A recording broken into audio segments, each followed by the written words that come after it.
Boston in the early 1770s was not simply a city caught up in a colonial dispute. It was the center of a political and social crisis that had been building for more than a decade. The relationship between the British Crown and its American colonies had been deteriorating steadily since the end of the Seven Years' War in 1763, when Britain, deeply in debt from that global conflict, began imposing a series of new taxes and regulatory measures on the colonies to help pay for the war and for the ongoing cost of maintaining troops in North America. The colonists, who had developed robust traditions of self-governance through their local assemblies, resisted these measures on the grounds that they were being taxed without having representation in the British Parliament. Boston became the particular focus of this tension for several reasons. It was the largest and most economically significant city in New England. It had a politically active population, a vocal press, and a tradition of public debate that made it unusually resistant to Crown authority. The city's merchants were deeply affected by British trade regulations. Its docks and warehouses made it a natural point of conflict between imperial commercial policy and colonial economic interests. And it had a network of politically organized residents, including figures like Samuel Adams, who were willing to turn popular discontent into organized resistance. British authorities responded to this resistance by sending troops. In 1768, two regiments of British regulars arrived in Boston, an event that itself inflamed tensions. The presence of armed soldiers in a civilian city created friction almost immediately. In March of 1770, a confrontation between Boston residents and British soldiers resulted in the deaths of 5 colonists, in what became known as the Boston Massacre. The incident was politically significant beyond its immediate violence, because it demonstrated how the mere presence of troops in the city was generating conflict that neither side was fully in control of. The situation continued to deteriorate through the early 1773, in which colonists destroyed a shipment of taxed tea in the harbour, prompted the British Parliament to pass the Coercive Acts in 1774, which the colonists called the Intolerable Acts. These measures closed Boston Harbour to commercial traffic, restructured the Massachusetts colonial government to reduce local autonomy, and required colonists to house British soldiers. Far from suppressing resistance, these measures accelerated it. Committees of correspondence across the colonies began coordinating, and the First Continental Congress met in Philadelphia in the autumn of 1774. By the spring of 1775, the situation around Boston had reached a breaking point. British General Thomas Gage, who was also serving as military governor of Massachusetts, had approximately 3,500 soldiers garrisoning the city. Surrounding the city in the countryside, colonial militias were organizing and drilling. On the night of April 18th and into the morning of April 19th, 1775, British forces marched toward Concord to seize a colonial arms cache, and at Lexington and Concord the first shots of the American Revolutionary War were fired. The British column was harassed by militia fire during its return to Boston and suffered significant casualties. Following those battles, colonial militia from across New England flooded into the area surrounding Boston. Within days, the city was effectively encircled by tens of thousands of armed colonists, though these forces were far from a formal army in any conventional sense. The British found themselves controlling a peninsular city with access to the sea, surrounded on land by a hostile population that had just demonstrated its willingness to fight. What followed was a standoff that lasted nearly a year. And the key development that would ultimately resolve that standoff was not a frontal assault or a naval action. It was the arrival of a train of heavy artillery, dragged hundreds of miles through winter terrain from a captured frontier fort, that suddenly gave the colonial forces the means to make the British position in Boston militarily untenable.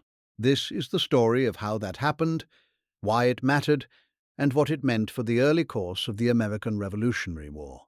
Background: the Siege of Boston, which lasted from April 1775 to March 1776, was one of the first sustained military operations of the American Revolutionary War, and its dynamics were shaped from the beginning by geography. Boston itself was situated on a peninsula connected to the mainland by a narrow neck of land.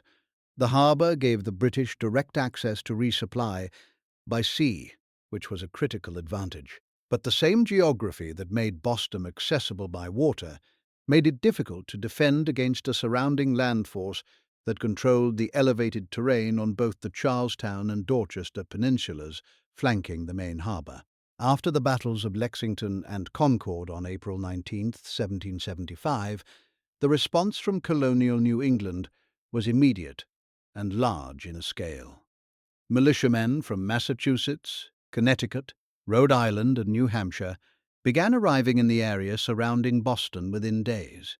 By early May, the colonial forces ringing the city numbered somewhere between 15,000 and 20,000 men, though this figure fluctuated considerably as militia enlistments expired and men returned to their farms and families.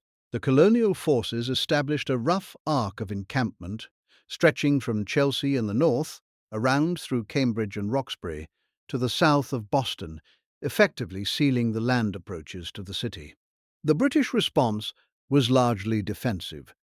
General Thomas Gage, recognizing that his force was outnumbered and surrounded on land, chose not to attempt a breakout. Instead, he relied on the Royal Navy to maintain access to the sea and focused on holding Boston itself. This was a strategically defensible position in the narrow sense. The British controlled a fortified city with naval resupply, and any colonial attempt to storm the city would face serious difficulties. But it was also a position with no offensive potential. The British in Boston could not suppress the rebellion from inside the city. They could hold their ground, but they could not win the war from there. The conditions inside Boston during the siege were difficult and deteriorated over time. Food supplies became a persistent problem. The harbour provided some access to provisions brought in by ship, but the quantities were never fully adequate, and the quality of supplies declined as the siege extended into autumn and winter. Firewood was another critical shortage. With tens of thousands of colonists surrounding the city on land, the British could not send foraging parties into the countryside without risking engagement, and the wood supply within the city was rapidly consumed. Reports from the period indicate that wooden structures, including some church pews and fences, were dismantled for fuel. The civilian population of Boston suffered alongside the garrison. Before the siege, Boston had a population of approximately 16,000. As the standoff began, many residents attempted to leave. The British authorities were generally reluctant to allow an unrestricted flow of people out of the city, partly because they feared losing loyalist civilians whose cooperation and property they needed, and partly because controlling who came and went was a basic element of maintaining order. Loyalist residents, those who remained faithful to the Crown, were in an increasingly uncomfortable position within the city. They were dependent on British protection, but that protection was becoming less certain as the siege extended. On June 17, 1775, the most significant military engagement of the siege period occurred. Colonial forces had moved during the night of June 16th to fortify Breed's Hill on the Charlestown Peninsula, which overlooked the northern part of Boston and portions of the harbour. The British response was to launch a frontal assault on the colonial position, rather than attempt to cut off and isolate the Charlestown Peninsula through flanking movements. The resulting Battle of Bunker Hill, named for a nearby hill that had originally been the intended fortification site, was a British tactical victory, in the sense that the colonial forces were ultimately driven from the position. But it came at enormous cost. British casualties were approximately 1,000 killed and wounded out of a force of around 2,200 engaged, representing roughly 40% casualties. The colonial forces suffered around 400 to 450 casualties. The Battle of Bunker Hill had significant effects on both sides. For the British, The experience demonstrated that colonial militia, when properly positioned in prepared defences, could inflict severe casualties on regular troops conducting frontal assaults.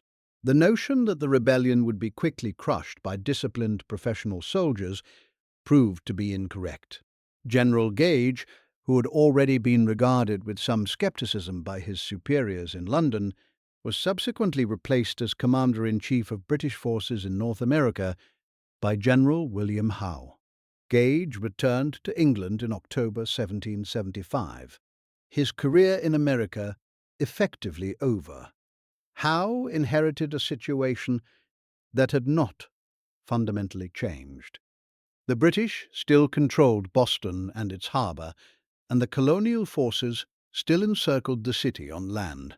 Howe was not inclined to risk another costly frontal assault on prepared positions, and the colonial forces lacked the artillery and the organizational coherence for a major offensive operation. Both sides settled into a long stalemate. The British waited for reinforcements and direction from London. The colonial forces waited for supplies, a functioning command structure, and the means to actually do something about the British presence in Boston. The underlying problem for the colonists was that surrounding a city is not the same as being able to take it. Militia units were useful for blocking roads, harassing foraging parties, and preventing the British from extending their control into the countryside. But taking a fortified city held by professional troops, without artillery, was a different kind of military problem entirely. The siege could continue indefinitely without producing a decisive result, which meant that the political costs of inaction would accumulate on the colonial side, while the British maintained the psychological benefit of holding the most significant city in New England. George Washington takes command. On June 15, 1775, 2 days before the Battle of Bunker Hill, the Second Continental Congress meeting in Philadelphia voted to appoint George Washington as Commander-in-Chief of what it was calling the Continental Army. Washington was a Virginia planter and former militia officer who had served during the French and Indian War in the 1750s, where he had gained practical experience in frontier warfare and had developed a reputation for personal courage and steadiness under difficult conditions. He had no experience commanding a large army in conventional European-style warfare, but neither did anyone else available to the Congress, and his appointment served important political purposes alongside the military ones. As a Virginian leading a war that was initially centered in New England, Washington's selection helped signal that this was a continental conflict, not merely a regional New England uprising. Washington arrived at Cambridge, Massachusetts, on July 3, 1775, to take formal command of the forces surrounding Boston. What he found was substantially less than what the term army might suggest. The forces encamped around Boston were a collection of militia units from different colonies, organized under their own colony structures, with varying equipment, training levels, and expectations about discipline and command authority. Some units had capable officers, others were poorly led. Pay was irregular, supply chains were disorganized, records were inaccurate, making it difficult even to determine how many men were actually present under arms at any given time. Washington attempted to take stock of his situation as quickly as possible. His initial assessments, recorded in his correspondence and in the accounts of those around him, were candid about the difficulties. The army was short of gunpowder, a critical shortage that would severely limit any offensive options. There were not enough muskets for all the men available. There were essentially no cannon. The organization of the camp and the chain of command was sufficiently unclear that imposing uniform discipline was a significant challenge in itself. Washington set about addressing these problems methodically, establishing clearer command structures, working to regularize supply, and attempting to create something more resembling a functional military organization. Throughout the summer and into the autumn of 1775, Washington faced the question of what to do about Boston. The most direct answer would have been to attack the city. Washington did consider this option, and he raised it with his council of officers on multiple occasions. The problems with a direct assault were substantial. Boston was defended by professional soldiers who had fortified their positions. A frontal assault across the Boston Neck, the narrow land approach to the city, would expose attacking infantry to concentrated fire in a confined space. The lesson of Bunker Hill, where defenders in prepared positions had inflicted devastating casualties on attackers, was fresh. The colonial forces, whatever their numbers, lacked the training and discipline required for the kind of coordinated, large-scale infantry assault that taking a defended city would require. Washington and his officers consistently concluded that a direct assault at that stage would be prohibitively costly and unlikely to succeed. There was also the question of what success in a direct assault would even look like. Boston was not simply a military position. It was a major city with a substantial civilian population, including many loyalists and neutral civilians who had not chosen sides in the conflict. An assault that resulted in street-by-street fighting would cause significant civilian casualties and property destruction, which would carry political costs for the revolutionary cause. Washington was aware that the political dimension of the conflict was inseparable from the military one. How the Continental Army behaved and how the war was seen to be conducted mattered for sustaining public support across the colonies and for the diplomatic picture that the Continental Congress was trying to manage. The conclusion Washington repeatedly returned to was that the key to resolving the situation in Boston was artillery. Cannon were the decisive arm in 18th-century siege warfare. They could be positioned to deny the British the use of their fortifications, to threaten the fleet in the harbour, and to make the British position militarily untenable without requiring a direct infantry assault. The problem was that the Continental Army essentially had no artillery in any usable quantity. Some small pieces had been captured or acquired, but nothing remotely sufficient to create the kind of threat that would force a British response. In November 1775, Washington appointed Henry Knox, a 25-year-old Boston bookseller turned self-taught military student, to take on the task of acquiring artillery. Knox had no formal military training, but had read extensively about military history and the technical aspects of artillery. Washington, who was himself good at identifying capable people and giving them appropriate authority, saw enough in Knox to assign him this critical mission. Knox's assignment was straightforward in its statement and extraordinarily difficult in its execution. Go to Fort Ticonderoga on Lake Champlain in northern New York, where a significant quantity of cannon had been captured earlier in the year, and bring those guns back to Boston. The Fort Ticonderoga cannons. Fort Ticonderoga sat at a strategically critical location at the southern end of Lake Champlain, where Lake Champlain meets Lake George in what is now upstate New York.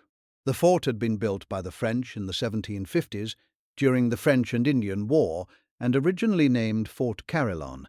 It changed hands to the British after the French and Indian War. By 1775, it was a significant installation in terms of the artillery it contained, even if the garrison was small and its immediate strategic significance had diminished. On May 10, 1775, just 3 weeks after the battles at Lexington and Concord, a force commanded by Ethan Allen and Benedict Arnold captured Fort Ticonderoga in a pre-dawn surprise action. The garrison was caught completely unprepared. There was no significant fighting. The fort surrendered to Allen's Green Mountain Boys, a militia force from what is now Vermont, and the combined forces under Arnold. Crown Point, another British fortification a few miles to the north, fell to colonial forces shortly afterward. The capture of Ticonderoga was immediately recognized as significant because of what was inside the fort. A substantial collection of artillery. Inventories taken after the capture counted somewhere around 59 cannon of various sizes and types, along with mortars, howitzers, and substantial quantities of other military stores. These guns had been accumulated at Ticonderoga over years of British occupation and represented a significant fraction of the heavy artillery available anywhere in North America outside of major British naval vessels. For the colonial forces, who were desperately short of cannon, this was an extraordinary find. The difficulty was that the guns were at Ticonderoga, roughly 300 miles by the most direct route from Boston, in a region of lakes, mountains, rivers, and forests that presented formidable transportation challenges. Moving heavy cannon in the 18th century was difficult under the best conditions. Iron cannon of the type at Ticonderoga could weigh anywhere from a few £100 for a small piece to several £1,000 for a large one. They required wheeled carriages to be moved on land, draft animals to pull those carriages, and roads, or at minimum, reasonably level terrain to make the movement practical. None of these conditions were easily met on the route from Lake Champlain to Boston. Henry Knox arrived at Fort Ticonderoga in December 1775. He assessed the available guns and selected those that were in serviceable condition and of the types most useful for the intended purpose. His total selection came to 59 pieces, which represented a significant weight of metal. Knox estimated the total weight at around 119,000 pounds, or roughly 60 tons. Moving this material to Boston during the winter, across mountains and through the wilderness of western Massachusetts and New York, was the problem he had to solve. The operation Knox devised relied on a combination of water transport and overland movement. The first phase involved moving the guns by boat across Lake George to the southern end of that lake. This was the easiest part of the journey logistically, as the lake provided a natural transport corridor, though ice and cold weather made even this portion difficult. Knox organized a flotilla of bateaux and other craft to carry the guns, and this phase was completed by mid-December, despite dangerous ice conditions that caused at least one near disaster when a heavily loaded boat partially sank in the lake. The overland portion of the journey was the true challenge. From the southern end of Lake George, the guns had to be moved east across the Berkshire Hills of western Massachusetts and then through the Connecticut River Valley region toward Boston. Knox made the decision to exploit winter conditions rather than fight against them. Fresh snow and frozen ground provided a surface over which large wooden sleds could move with less friction than wheeled vehicles on bare ground. He organized the construction of large flat sleds, sometimes called sleds or drays in contemporary accounts, capable of carrying individual pieces of artillery. Draft animals, primarily oxen and horses, were contracted or requisitioned from local farmers and communities along the route. This required not just the initial assembly of animals, but also their continuous feeding, management, and replacement when they became exhausted, injured, or unsuitable for the work. Knox relied heavily on the cooperation of local communities along the route, and the accounts of the journey include numerous instances of local residents providing assistance, sometimes voluntarily, and sometimes under the practical pressure of military necessity. The crossing of the Berkshire Hills was the most demanding portion of the overland route. The terrain rose significantly, and the mountain roads, such as they were narrow, steep, and irregular. Moving individual guns weighing thousands of pounds up and over mountain passes on sleds pulled by oxen required careful management of the teams, skillful use of braking and steering mechanisms, and the labor of large numbers of men to assist the animals on steep grades and to prevent runaway loads on descents. Contemporary accounts describe ropes and block and tackle systems being used to manage the guns on particularly steep sections, with men working in frigid temperatures to control loads that, if released, could kill or injure everyone in their path. The weather during the journey was variable in ways that created alternating problems. Sufficient cold and snow were necessary for the sled transportation to work effectively, but extreme cold was dangerous to the men and animals working outdoors for extended periods. Periods of thaw softened the snow and could cause sleds to bog down or become uncontrollable. At least one gun broke through river ice and had to be recovered from the frozen water. A laborious and dangerous operation. Knox managed these contingencies as they arose, adjusting routes and methods to maintain progress. The journey took approximately 6 weeks in total. Knox and the artillery train arrived in the vicinity of Boston at the end of January 1776. The guns were initially staged at various locations in the rear of the colonial lines, where they could be inspected, repaired, and organized before being moved into position. Knox's operation had accomplished something genuinely difficult: the movement of more than 60 tons of artillery through winter terrain over a distance of roughly 300 miles without significant loss of material, and with the force largely intact. The significance of this logistical achievement was immediately understood by Washington and his officers. They now had the artillery they needed. The question became how to use it most effectively. The guns were not simply a defensive asset. Positioned correctly, they could create a situation that the British would not be able to ignore. Washington and his staff began planning how to turn this new capability into a decisive result. Dorchester Heights. The geography around Boston Harbor was defined by several elevated positions that had strategic significance for controlling movement in and around the city. The Charlestown Peninsula to the north of Boston, where the Battle of Bunker Hill had been fought in June 1775, was one such position. Dorchester Heights, on the Dorchester Peninsula to the south of Boston, was another, and in some respects, a more important one. Dorchester Heights consisted of a series of hills on the peninsula south of the city, overlooking the southern portion of Boston Harbor and the roads leading into and out of the city from that direction. Artillery positioned on Dorchester Heights would be within effective range of not only the southern parts of Boston itself, but also of the British fleet anchored in the harbor. This was the critical consideration. British warships in the harbor were a core element of the British strategic position in Boston, providing both the means to resupply the garrison and the option to evacuate if necessary. If artillery on Dorchester Heights could threaten those ships, the entire foundation of the British position in Boston became vulnerable. Washington and his officers had been aware of Dorchester Heights as a potential artillery position throughout the siege. The problem had always been the lack of guns. Without cannon, occupying Dorchester Heights would not significantly change the military situation. The British might attack and retake the position, or they might simply ignore it. But with the Knox artillery now available, Dorchester Heights became the key to a viable strategic plan. Washington began organizing the operation in late February 1776. The challenge was that fortifying Dorchester Heights had to be accomplished before the British could respond effectively.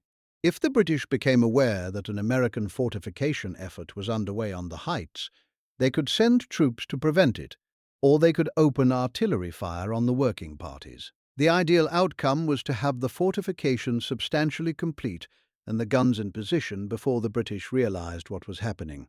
This required the operation to be conducted quickly, quietly, and under cover of darkness. There was an additional technical problem. The ground on Dorchester Heights in early March was frozen solid. Digging earthworks in frozen ground was extremely slow work, even with large numbers of men and the proper tools. The colonial forces could not build the kind of traditional earthen fortifications that would normally be constructed for a defensive position in a single night, which was the time frame Washington was planning around. The solution was adapted from techniques used in other winter military operations and was suggested by officers who had considered the problem carefully. Rather than digging earthworks, the colonial forces would construct above-ground defenses using materials that could be prepared in advance and assembled quickly on site. Chandeliers, which in military engineering terminology referred to frameworks of timber, were prepared in advance. Bundles of brush and sticks, called fascines, were made up in large quantities. Barrels were collected and could be filled with earth or stones to form barriers. These components could be carried to the heights and assembled into defensive structures without requiring any digging. While such improvised defenses would not be as strong as properly constructed earthworks, they would provide protection against musket fire and, from a distance, would look like substantial fortifications to observers in Boston or on the ships in the harbor. Washington planned the operation for the night of March 4th and into the early hours of March 5th, 1776. The date was not chosen randomly. March 5th was the 6th anniversary of the Boston Massacre, which had political significance. But the operational date was selected primarily for practical reasons. Moon and tide conditions on that night were judged to be favorable for the kind of work that needed to be done.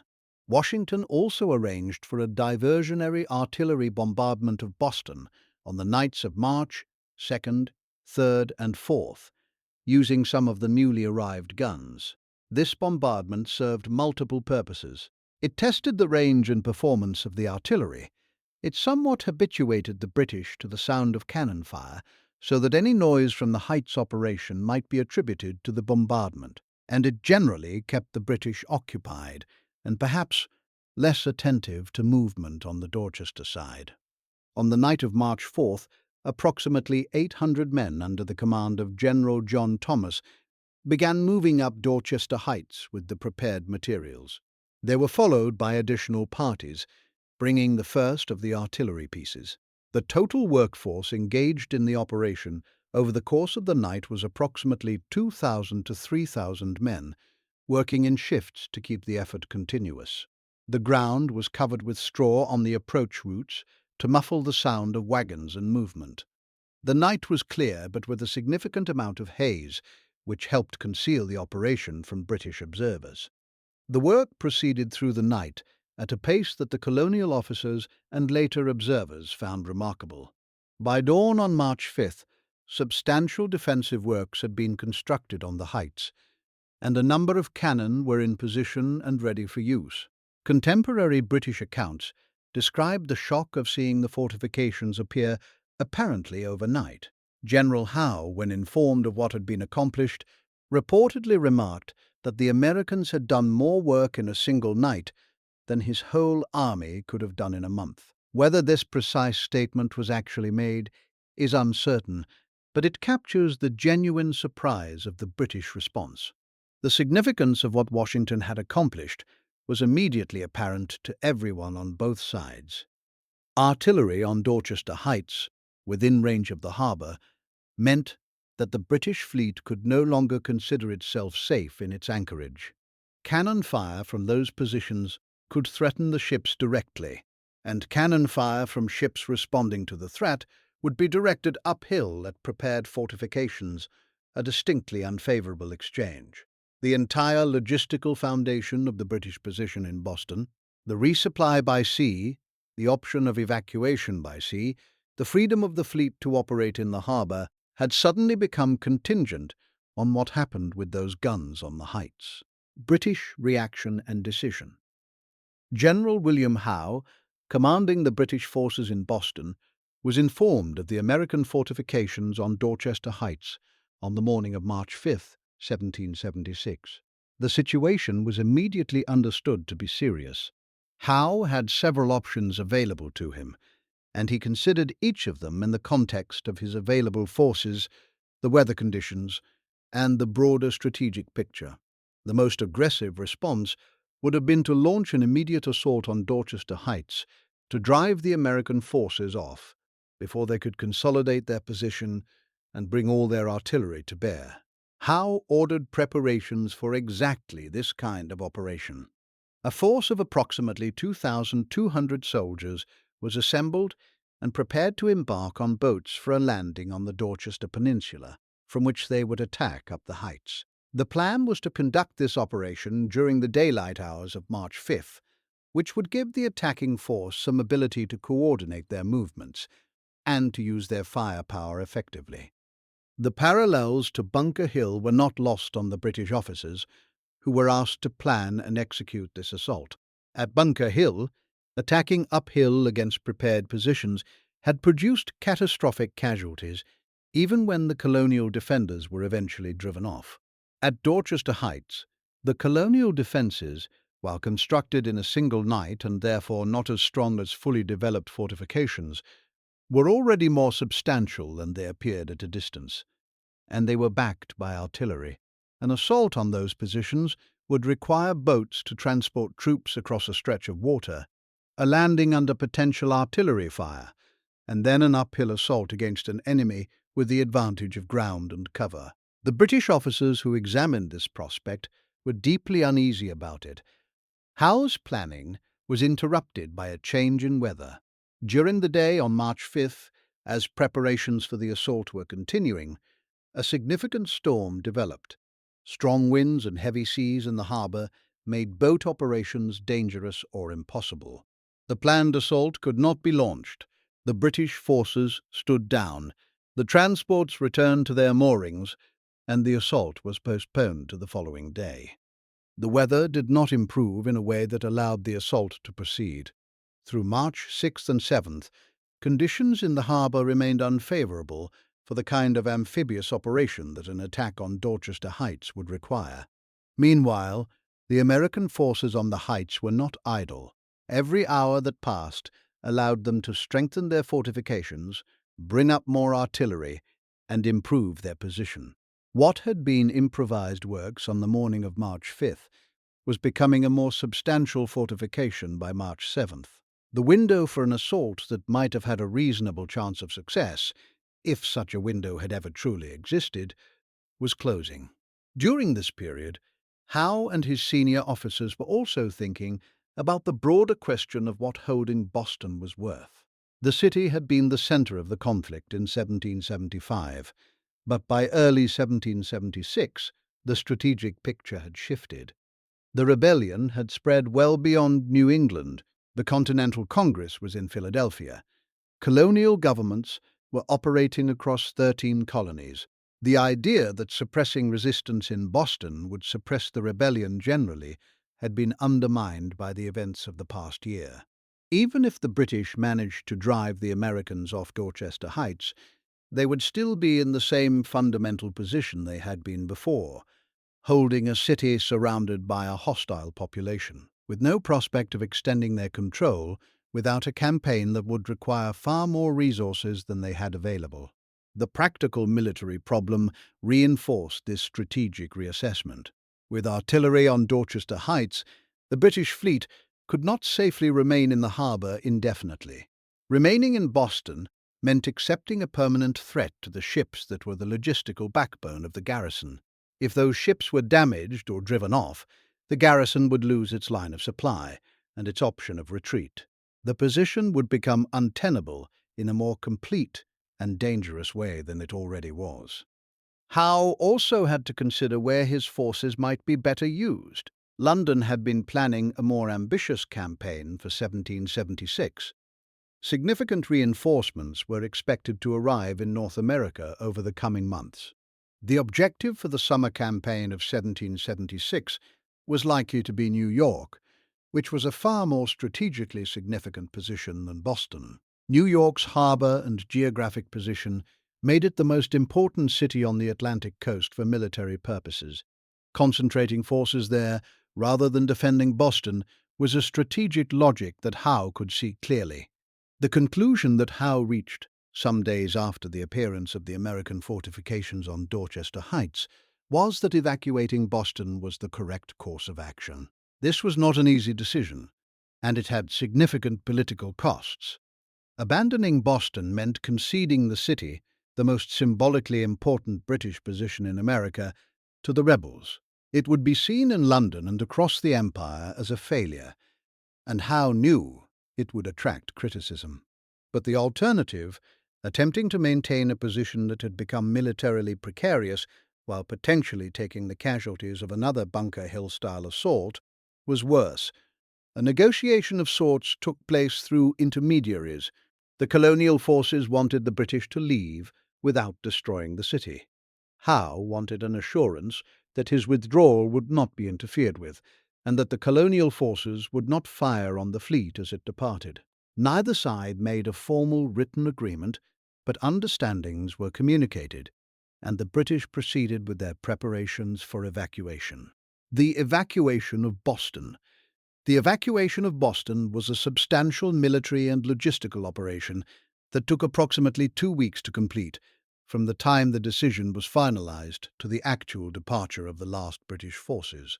Howe's immediate problem was the sheer scale of what had to be removed. The garrison of Boston included approximately 11,000 soldiers. Beyond the military force, there was a large population of loyalists, colonists who had remained faithful to the crown and who now faced an uncertain future in a city that would be occupied by the forces of the rebellion. Many of these loyalists had been living in Boston since before the siege, and some had gathered there from other parts of New England after the outbreak of hostilities. They understood that remaining in Boston after the British departure would expose them to retaliation, legal prosecution, or worse. The Royal Navy provided the essential means of evacuation. The fleet in Boston Harbor included transport vessels, warships, and various smaller craft. Over the period from mid-February through mid-March 1776, these vessels were loaded with soldiers, their equipment, military stores, loyalist civilians, and their portable property, and whatever provisions and supplies could be taken. The loading process was complicated by the size of the operation and by the continuing presence of American artillery on Dorchester Heights, which meant that the harbor was not entirely safe and that the work had to be conducted with an awareness that the situation could become actively hostile at any point. The evacuation of Boston. The evacuation of Boston was a substantial military and logistical operation that took approximately 2 weeks to complete, from the time the decision was finalized to the actual departure of the last British forces. Howe's immediate problem was the sheer scale of what had to be removed. The garrison of Boston included approximately 11,000 soldiers. Beyond the military force, there was a large population of loyalists, colonists who had remained faithful to the crown and who now faced an uncertain future in a city that would be occupied by the forces of the rebellion. Many of these loyalists had been living in Boston since before the siege, and some had gathered there from other parts of New England after the outbreak of hostilities. They understood that remaining in Boston after the British departure would expose them to retaliation, legal prosecution, or worse. The Royal Navy provided the essential means of evacuation. The fleet in Boston Harbor included transport vessels, warships, and various smaller craft. Over the period from mid-February through mid-March 1776, these vessels were loaded with soldiers, their equipment, military stores, loyalist civilians, and their portable property, and whatever provisions and supplies could be taken. The loading process was complicated by the size of the operation and by the continuing presence of American artillery on Dorchester Heights, which meant that the harbor was not entirely safe and that the work had to be conducted with an awareness that the situation could become actively hostile at any point. On March 17, 1776, the British evacuation fleet departed Boston Harbor. This date, March 17th, became a day of annual celebration in Boston and in Massachusetts more broadly, where it is still observed as Evacuation Day. The fleet, carrying Howe's army and the Loyalist refugees, sailed for Halifax, Nova Scotia. Halifax was the nearest significant British base in North America, where the army could reorganize, resupply, and prepare for future operations. It was not a permanent destination, but a staging area. Howe and his officers spent the spring of 1776 in Halifax reorganizing the army and receiving reinforcements in preparation for the summer campaign. American forces entered Boston the following day, on March 18, 1776. Washington sent a detachment of soldiers, selected in part because they were believed to have had smallpox and were therefore immune to the disease, which was a concern given the conditions that had existed in the city during the siege. The formal reoccupation proceeded carefully to ensure that the city was stable and that the transition of control was orderly. Washington himself entered Boston in late March, after the initial occupation was confirmed to be secure. The city that American forces found was damaged by the privations of the siege but not destroyed. The damage to some structures, the shortages and disorder that had accumulated over nearly a year of occupation, and the departure of the loyalist population had left their marks.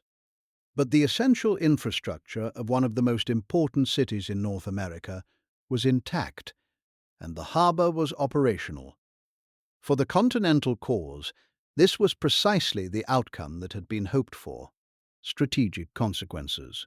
The evacuation of Boston on March 17, 1776 was the first significant military and political success achieved by the Continental Army.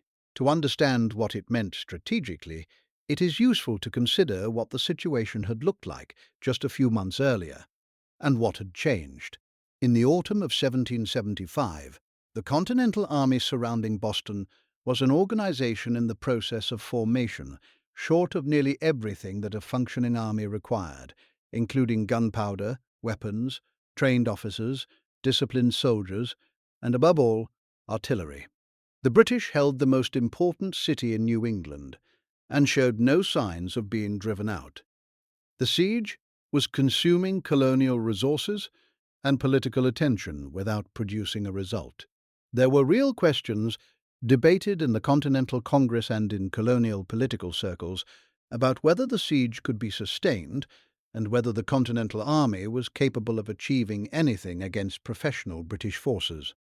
By March 1776, those questions had been answered in a concrete way.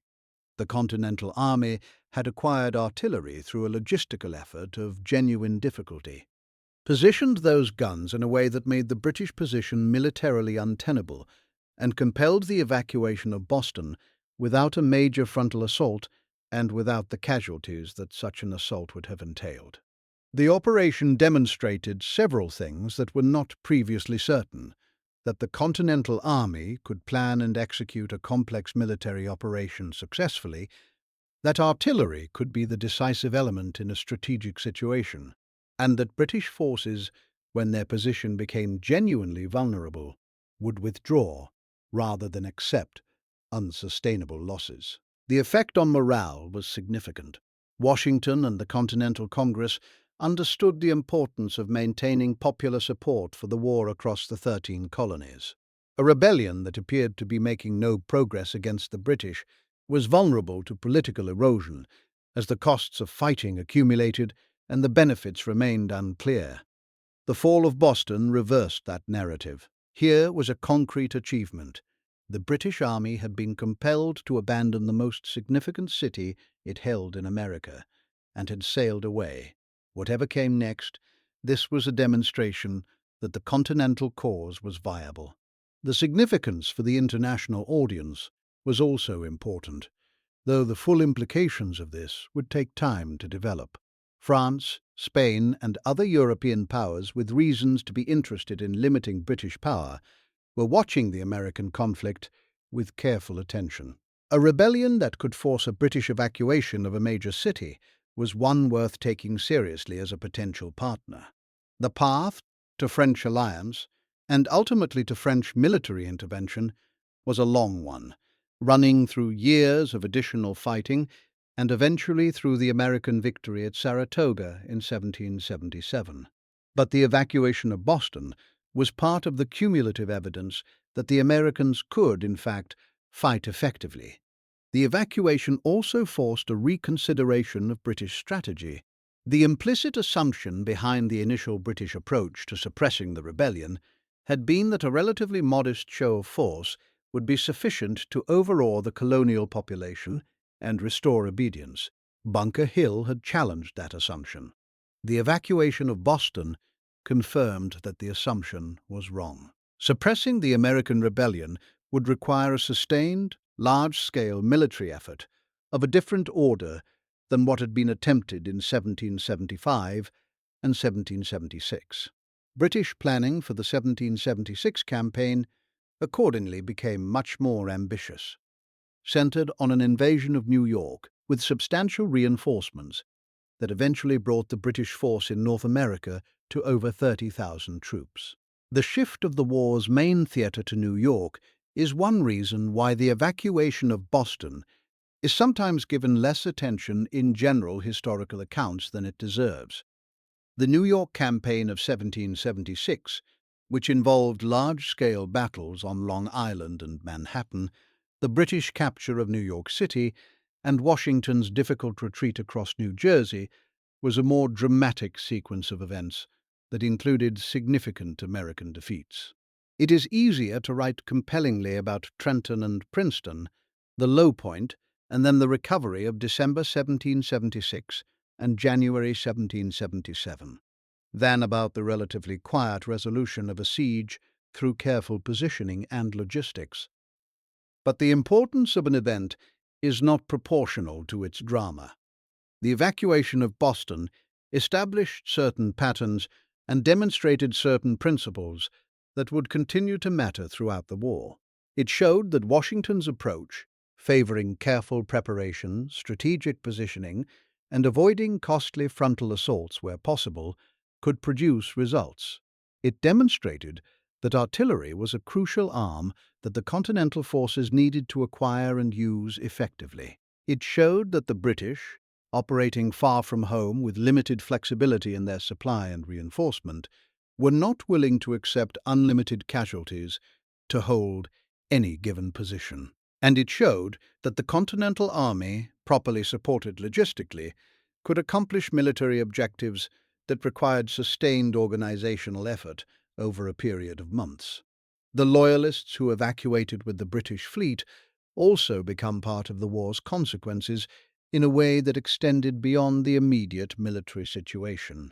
The roughly 1,000 Loyalist refugees who left Boston represented the beginning of a much larger Loyalist exodus that would eventually displace tens of thousands of people from their communities. The political and social cost of the war, the permanent displacement of a significant portion of the colonial population, was made concrete by the scenes of Loyalists boarding ships in Boston Harbor in March 1776.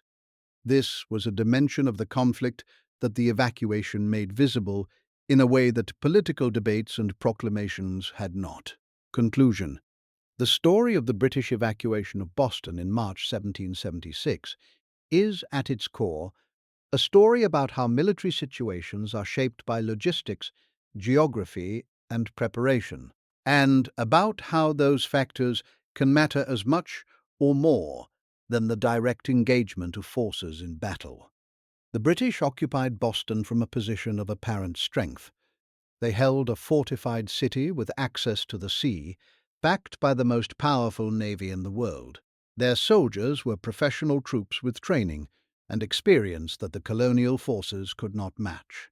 General Howe had every reason, in the autumn of 1775, to believe that his position was secure and that the colonial forces surrounding him posed no immediate military threat. They lacked the artillery to threaten the harbor, they lacked the training and organization for a successful assault, and they lacked the time and resources to sustain an indefinite siege without political erosion. What changed that situation was not a dramatic battle or a tactical stroke of genius, it was a logistical effort. Henry Knox and the men he led spent 6 weeks moving 60 tons of artillery through winter terrain across hundreds of miles, because Washington recognized that the key to resolving the situation in Boston was not infantry, but cannon. The organization required to plan that effort, execute it without catastrophic loss, and then position the resulting artillery effectively on Dorchester Heights was the essential achievement. Once the guns were on the heights and threatening the harbor, the British position changed fundamentally and rapidly. The overnight fortification of Dorchester Heights on March 4th and 5th was the operational culmination of months of preparation. It succeeded because of careful planning, effective use of available materials and labor, and the element of surprise. The British response, interrupted by weather and constrained by the memory of Bunker Hill, never materialized, and once the fortifications were established and consolidated, the calculation for Howe was clear. The costs of holding Boston now outweighed the benefits. The evacuation that followed was an orderly military withdrawal rather than a rout. It preserved the British Army for subsequent operations and took with it the loyalist population that had depended on British protection. But it was a strategic defeat, and it was recognized as such by everyone who understood what had happened. The British had been compelled to abandon the most symbolically important position they held in America, not because they were defeated in battle, but because geography and artillery had made their position untenable. For the Continental Army and for the revolutionary cause, the evacuation confirmed that the war could be won, that preparation and patience and the effective use of available resources could overcome the advantages that the British military held in training and professional experience. Washington drew lessons from the Boston Campaign that he would apply, with varying success, throughout the subsequent years of the war. The broader principle that the Boston Campaign illustrates is one that recurs throughout military history. That control of terrain, combined with the weapons capable of exploiting that terrain, can determine the outcome of strategic situations without requiring the direct clash of large forces. The cannons that Henry Knox dragged over the Berkshires in the winter of 1776 were not fired at British soldiers. They were positioned where they could be fired, and that was enough. The threat was sufficient to produce the result. Understanding that principle and acting on it with patience and organizational competence was the essential military achievement of the siege of Boston, and it deserves to be recognized as a significant turning point in the American Revolutionary War.